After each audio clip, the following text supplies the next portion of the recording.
Bah écoutez, hein, c'est compliqué, c'est difficile.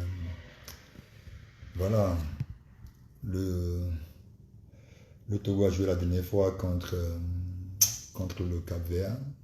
Un match bof, un match difficile.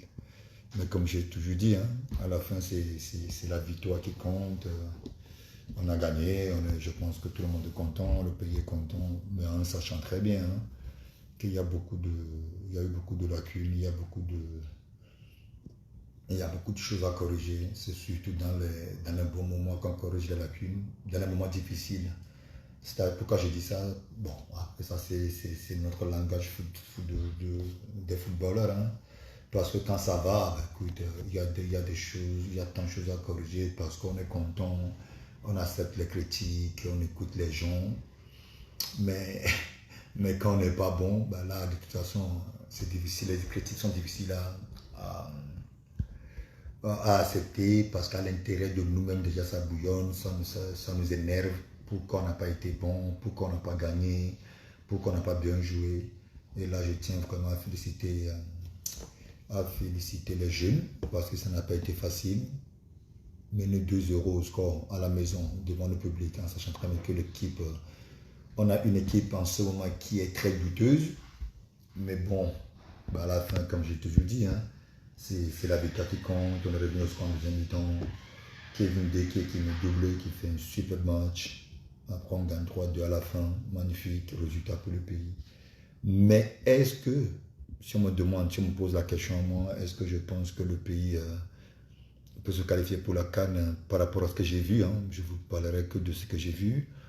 Est-ce que je pense que le pays peut se qualifier pour la CAN 2000, je ne sais pas si c'est 2025, ça va se jouer en 2026? Je dirais que oui, on a vu hein, l'envie de jouer la dernière fois, la rage de vaincre, la mentalité d'aller vers l'avant. Ça allait très très vite, il y a eu des beaux gestes, il y a eu des moments où l'équipe a essayé de soutenir les lignes, d'aller tout de suite vers l'avant parce qu'on était mené au score. Mais je tiens aussi à féliciter un ami proche, Alexis Romao, qui a fait un superbe match, qui a montré toute son expérience. Derrière, il était très efficace, il était zen, il était tranquille. Mais moi, j'ai eu un problème particulier, un problème compliqué à gérer, et un problème avec le ministre. Je ne sais pas comment vous dites ça, mais ça m'a, en fait, ça m'a saoulé. Voilà pourquoi la dernière fois, je pense, ouais, le match contre le Burkina, j'étais dans les tribunes, mais j'étais dans les gradins surtout. Pourquoi? Parce que je sais que je suis né à Côte-Diakopé, j'ai grandi à Côte-Diakopé, je suis devenu la personne que je suis aujourd'hui. Dieu merci. C'est surtout grâce à Dieu, grâce au peuple togolais. J'arrive au stade contre Swatini, peut-être il y a un an, il y a quelques temps. J'arrive au stade, je voulais aller d'un bout à un autre, dans les tribunes officielles bien sûr. On m'a dit que je ne pourrais pas passer derrière le ministre qui était là, le ministre des Sports. Et je n'avais pas compris, j'étais tout de suite énervé parce que c'est pas normal.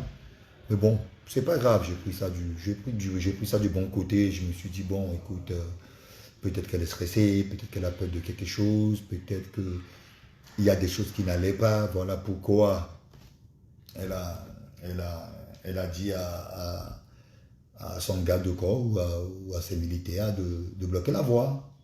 Voilà pourquoi j'ai décidé d'aller dans les tribunes, dans les gradins contre le Burkina. Mais là, j'étais à la maison, ils m'ont encore appelé, ils m'ont envoyé l'invitation comme quoi il va falloir que je vienne au stade pour regarder le match. Je suis parti, il y avait il y avait mon petit frère qui était là. Donc je me suis dit, bah, écoute, un dimanche après-midi, c'est beau de regarder le Togo jouer. Donc j'arrive au stade, je vois Sergio Sport qui était de l'autre côté, qui m'appelait, et moi j'allais vers lui, et encore une fois mon bloc. Donc là, franchement, j'ai pété un plomb. J'ai pété un plomb, pourquoi? Quand on arrive au stade, c'est quand même un stade, c'est un lieu public. On est là pour un sport, c'est le même but, on est tous là. Et si le ministre, Madame la ministre, si elle dit que on n'a pas le droit de passer derrière elle au stade, franchement, il y a un problème au Togo. Et là, je vous le dis en toute sincérité. Il y a beaucoup de choses qui ne vont pas. On parle quand même de quelqu'un qu'on doit respecter énormément, quelqu'un qui doit être avec la jeunesse, quelqu'un qui doit être avec nous, les anciens joueurs pour qu'on puisse aller vers l'avant. On n'a même pas 6 mois. Moi, mon problème, se trouve où? Si, admettons, dans notre tribune officielle, il y a eu tous les présidents des fédérations, il y a eu le président de la fédération, il y a eu le président des clubs, notamment le président de la Gaza, président de l'Etoile Filante, président de Bikini Sport, président de tout. Après, il y a eu les invités. Normal. Maintenant, admettons si moi, chez Imana Adebayor, je ne pourrais pas passer derrière elle au stade, qui pourra passer derrière elle? Mais moi, ça par contre, je n'ai pas compris et je ne sais pas pourquoi elle a fait ça. Et donc, ça veut dire que c'est tout le temps. Attends, c'est quand même le football. Tu es madame la ministre. Si le Togo gagne ou si le Togo marque des buts, on doit sauter sur toi. Moi, j'ai appris comme quoi, quand nous on jouait pour le Togo, quand on marquait des buts, ça rassemblait les gens. C'est-à-dire les nordistes, les gens du sud, tout le monde devenait une famille, tout le monde était content parce qu'à la fin de la journée, on était en train de défendre les mêmes drapeaux. Si je vais dans son bureau et qu'elle ne me reçoit pas, il n'y a pas de problème. Si je vais dans son établissement et qu'elle me dit qu'elle ne veut pas me parler, il n'y a pas de problème. Mais là, tu es au stade. Si tu as peur pour quelque chose, pour X raison, la maman, restez chez vous. Vous n'êtes pas obligé de venir au stade. Le stade, c'est pour se faire tétiner dessus, c'est pour que quand le Togo marque, pour que l'émotion prenne le dessus, pour que les Togolais lambda tombent sur vous. Mais quand moi je marquais des buts au stade, quand je courais, mais je dansais, je faisais tout, je voyais les ministres, tout le monde sautait dans les bras de tout le monde. Mais heureusement que j'ai fait 20 ans de carrière. 20 ans de carrière, combien de ministres des sports j'ai connu? J'en ai connu peut-être 4 ou 5 ou 6, même peut-être plus. Donc si on doit aller au stade et comme on n'a pas le droit de passer derrière le ministre des Sports, restez chez nous, quoi. Donc voilà, moi je pense que maintenant il va falloir que ça soit clair. Si c'est pour aller au stade et que je n'ai pas le droit, écoute, si on n'a jamais attendu dans l'histoire du monde, hein, on ne va pas prendre que le Togo. Après, peut-être que je peux toutefois me tromper. Moi, je n'ai jamais attendu quelque part comme quoi il y a eu un coup d'état pour un ministre des Sports au stade. Il y a eu un enlèvement d'un ministre au stade. Ils ont tué un ministre des Sports au stade. Donc, elle a peur de quoi? D'autant plus que c'est pas comme si on gagnait à l'époque quand nous on jouait les matchs à 15h30. À 11h, le stade il est déjà plein. Mais là, on peut dire, ok, on comprend parce qu'il y a tellement du monde. Mais là, il n'y a pas du monde. Donc, pour moi, c'est pas normal. Et maintenant, comment faire pour avancer? Je pense que maintenant, les éliminatoires sont finis. Le Togo finit bien parce qu'on gagne un match à la fin. C'est bien pour la confiance, c'est bien pour les jeunes frères. Maintenant, il va falloir que Madame la ministre, le président de la fédération, déjà vous deux, moi je ne suis qu'un petit, qui va avoir bientôt 40 ans, mais l'espérance me fait dire que si vous ne vous attendez pas entre vous, le Togo n'ira nulle part. Et moi, si vous venez au stade et que vous me dites que je ne veux pas que les gens passent derrière moi parce que je suis madame, entre guillemets, la ministre, et si on se qualifie pour la CAN, maintenant on n'a même pas le droit de venir au stade.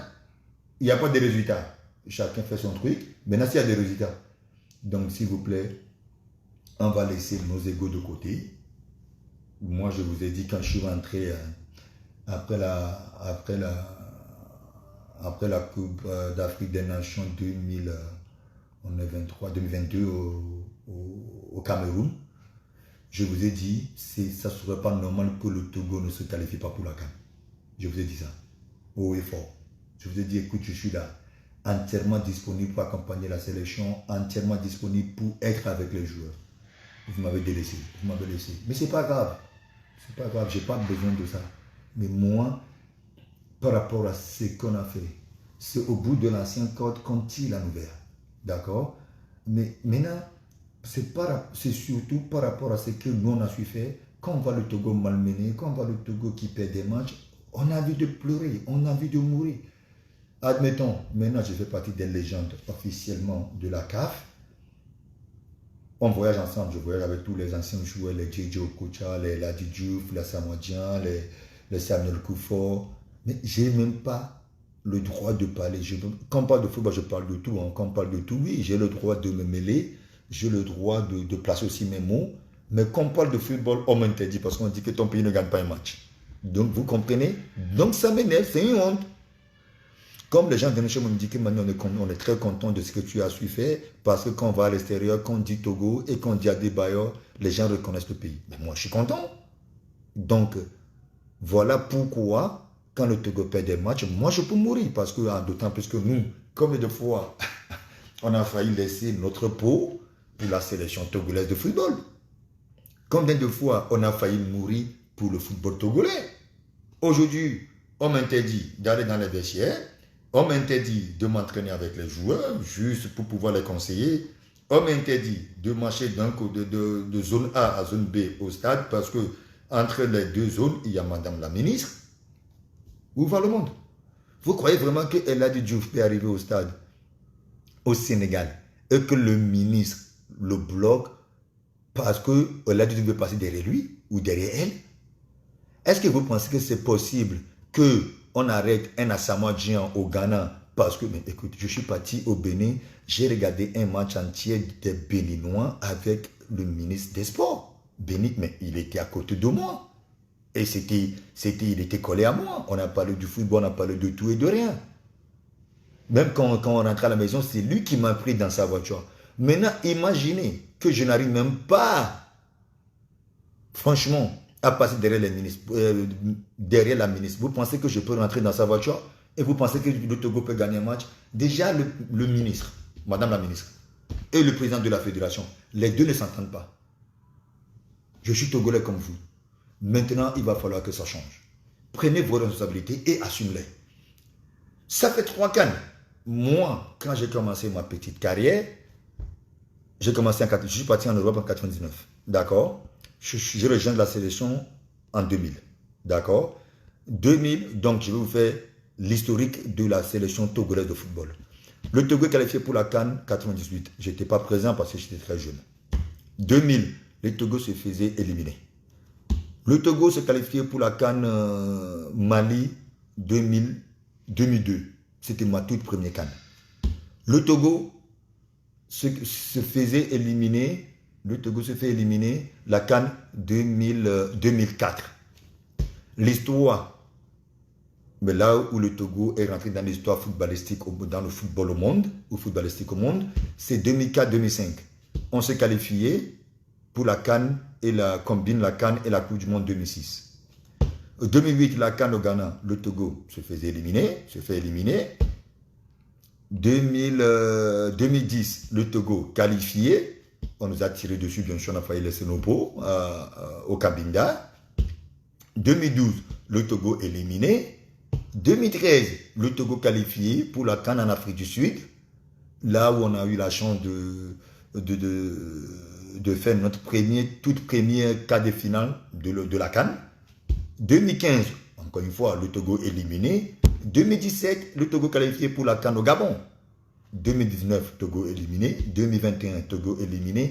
2023 ou 23-24 combiné, Togo éliminé. Donc ça fait 3 fois de suite. C'est pas normal. Le président de la fédération, ça fait des années, il est là. Je ne pense même pas qu'il a déjà fait une CAN avec le Togo.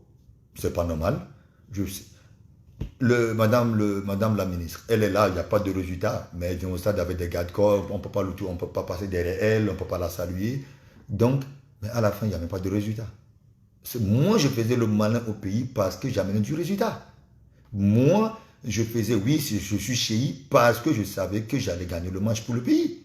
Donc, pour moi, déjà, il y a un gros problème.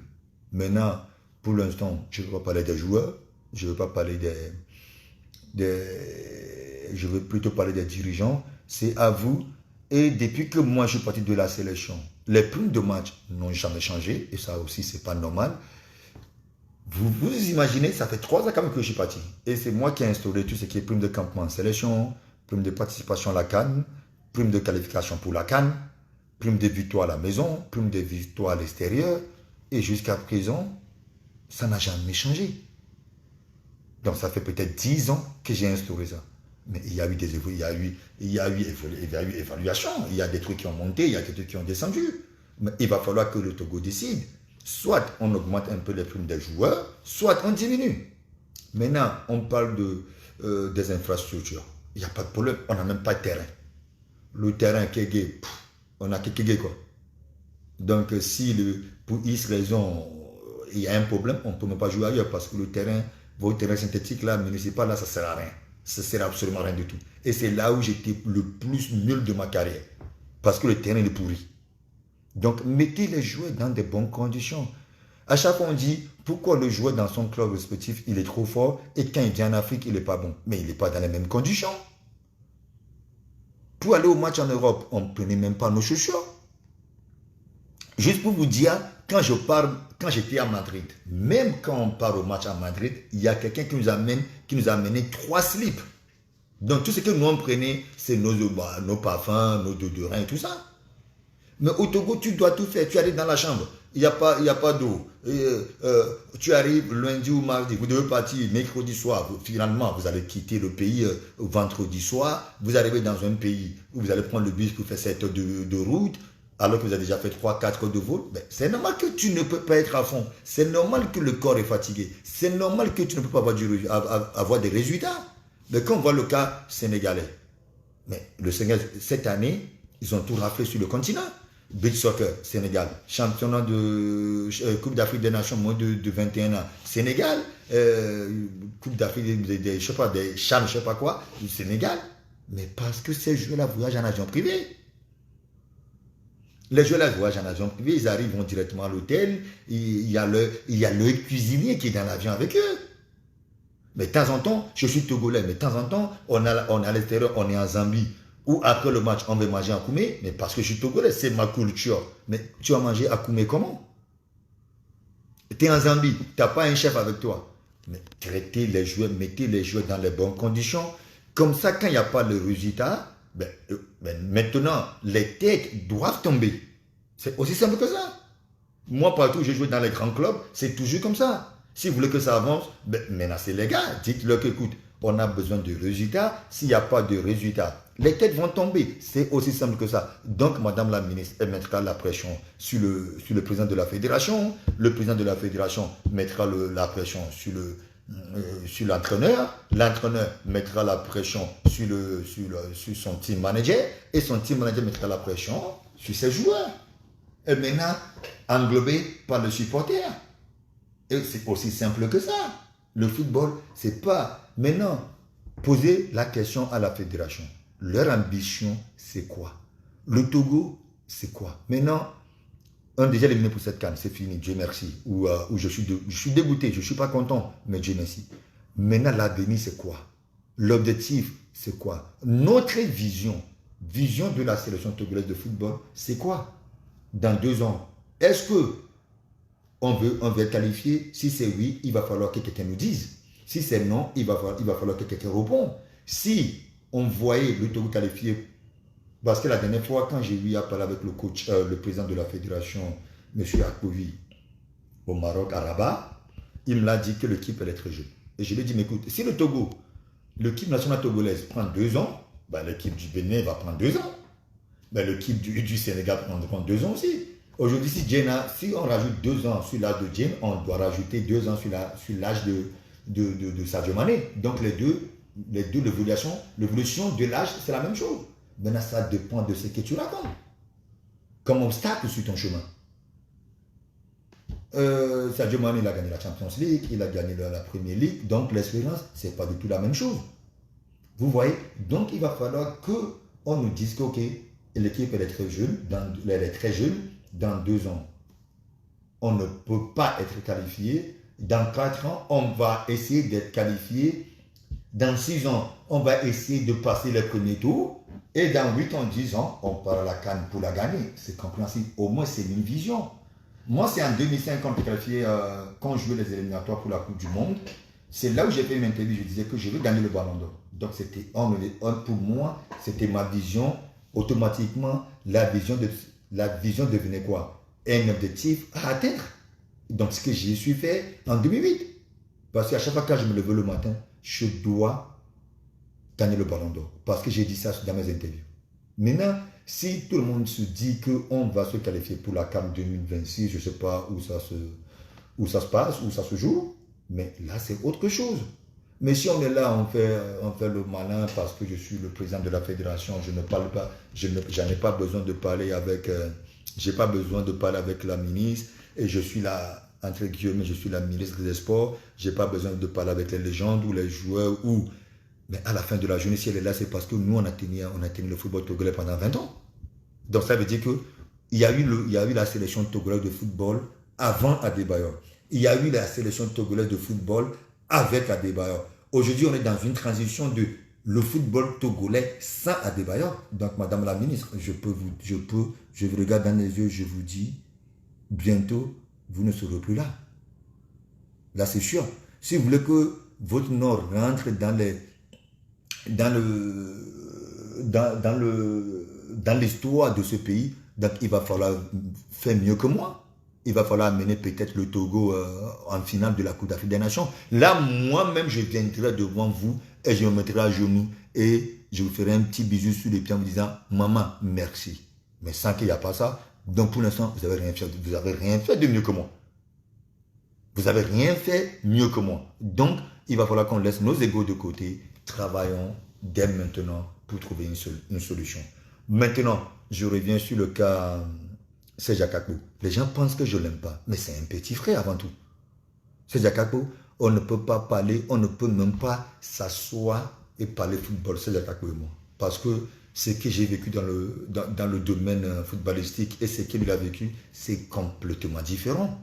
Donc, on ne peut jamais, en aucun cas, nous comparer. Donc ça, il ne faut pas comparer l'incomparable. Là, on laisse de côté. D'accord? Maintenant, je vais poser juste une question lambda. Maintenant, vous allez chercher sur l'Internet. Donc, si peut-être que j'ai tort, parce que moi, vous savez, je suis un enfant de la rue. Peut-être que j'ai tort. Si j'ai tort, je vais vous appeler, je vais revenir sur les réseaux sociaux et je vais m'excuser auprès de tout le monde. Maintenant, regardez sur les réseaux sociaux, regardez sur Google, regardez sur Internet. Dans quel pays le team manager de la sélection nationale se retrouve, même pas le pire, pas dans un autre pays à côté, dans un autre continent.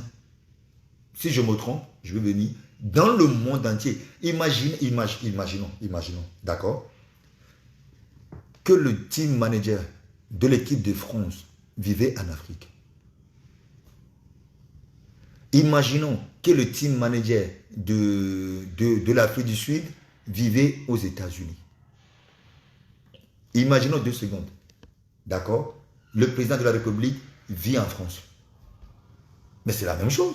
Donc pour moi, je vous ai dit à plusieurs reprises, je n'ai pas de problème avec Serge Akakpo. Mais je ne suis pas d'accord pour que le team manager de la sélection nationale vit dans un autre continent. Mais je n'ai jamais vu ça. Bon, heureusement que j'ai joué pendant des années. Une société, imaginons le directeur de la brasserie vit en France. Le directeur de la brasserie, c'est un Français. Il vit à Lomé. Mais parce que la société, elle est à Lomé. Le siège de la société se trouve à Lomé. Mais j'ai rien contre. Si ça vient de moi-même, je vais, même s'il veut, je lui laisse une de mes maisons. Mais je le serre la main. Mon petit frère, bienvenue. Maintenant, tu as le temps, tu dois regarder tous les matchs de championnat, de 2-1, 2-2, Ligue 1, 2-1, le NATO, ça s'appelle, je crois, la deuxième division. Excusez-moi. Il doit aussi voir les jeunes. On parle des fois, il y a des matchs des jeunes. Il n'est même pas là.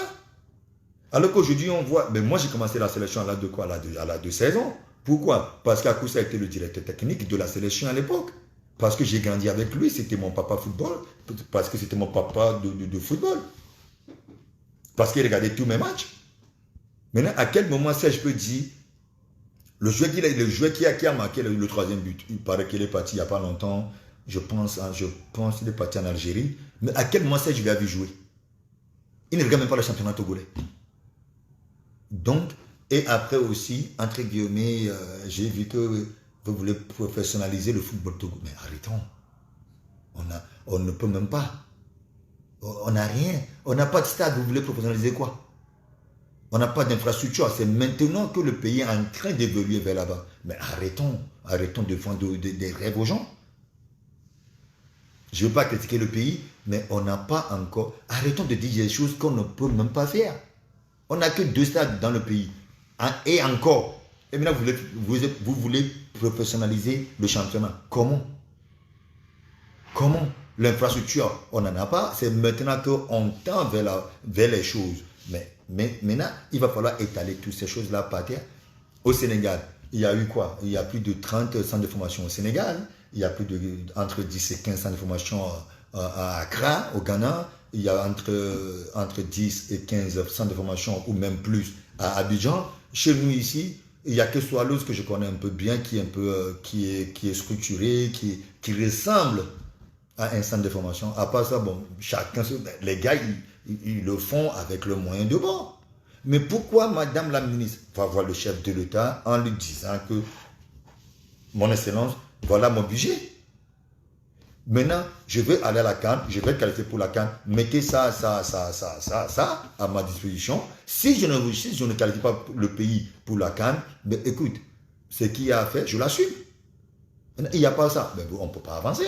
Les joueurs aujourd'hui encore, le Togo, les joueurs, c'est quand même un pays qui a quand même fait la Coupe du Monde. Le Togo a quand même joué une Coupe du Monde dans sa vie, dans son histoire. Aujourd'hui, le Togo voyage, on voit les joueurs pas de Lomé à Accra pour prendre l'avion pour aller je ne sais pas où. Mais arrêtons ça n'existe plus dans le monde. On est en 2023. On est en 2023, il y a eu pandémie, il y a eu Corona s'est passé. Et maintenant, nous, on vivait comme si on était encore avant Corona. Mais arrêtons. Les primes, changeons les primes. Changeons les primes des joueurs. Ça fait 20 ans, ils ont la même prime.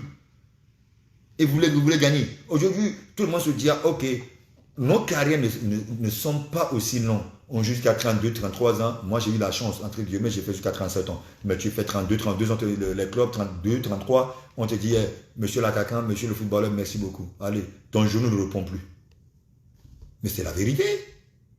Donc, moi, je sais que je ne veux pas trop me répéter. J'ai dit tout ce que j'ai à vous dire. Je vous embrasse très très fort. Prenez bien soin de vous. Avant tout, c'est le Togo. On est obligé d'être avec, d'accepter la défaite et d'aussi